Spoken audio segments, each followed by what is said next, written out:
Hey, it's Ace at the Spot. Blank game week 18 was, well, blank. Clean sheets, not many goals. I'll recap the 6 results and highlight the top fantasy relevant players from each match. Spoiler alerts, a lot of them were on the defensive side.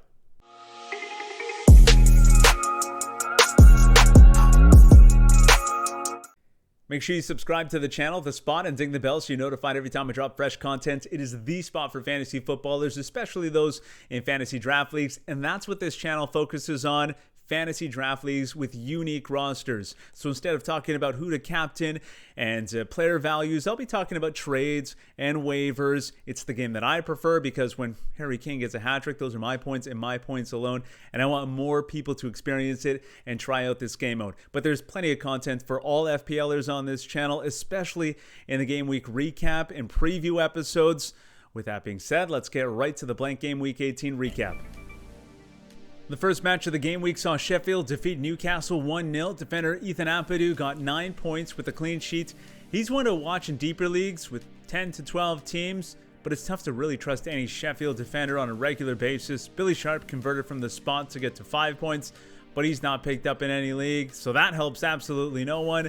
People were hoping for a big day from Callum Wilson. They were stuck with a 2, and David McGoldrick missed some really good chances early on before he picked up a yellow and settled for a single. Burnley hosting Manchester United, some decent returns here, but not from the ones you'd expect. Paul Pogba scoring the only goal in an 11-point outing. Defenders Luke Shaw and Eric Bailly got 7. Marcus Rashford provided the service for the goal, so he finished with 6. And David De Gea, Harry Maguire, and Aaron Wan-Bissaka also got 6. Everton at Wolves was an interesting one from a fantasy perspective. Michael Keane led the way with 11 points. Alex Iwobi might have been someone who snuck into your lineup because of the blank game week, and you were rewarded with a goal and 8 points. Ruben Neves scored for Wolves and is another player who may not be a regular starter for you, but got in because of the thin fixture list, and he got 7. Finally, Lucas Digne returned from injury and looked good for Everton in a 5-point effort. Manchester City beat Brighton 1-0, and you were really hoping for more from the big guns in this match. Phil Foden was set up by Kevin De Bruyne just before halftime. Foden got 11. KDB had a respectable 6. Could have been more though. Defensively, Ruben Diaz got a bonus point to get to 7. But the story in this game was Raheem Sterling. He comes into the match late, only to miss a penalty and finish with -1 points. But at least his team got a win, right? No. Fantasy owners don't care about that. So I think this is the perfect time to remind you that your fantasy fates in game week 18 wasn't entirely your fault. Yes, you're partially to blame for picking your squad, but you're not the one being paid millions to kick a ball. Raheem Sterling. So I want you to comment below and let me know who you blame for your defeat this week, or hit me up on Twitter with the hashtag #IBlameYou, and yes, you can blame me if you feel I steered you wrong.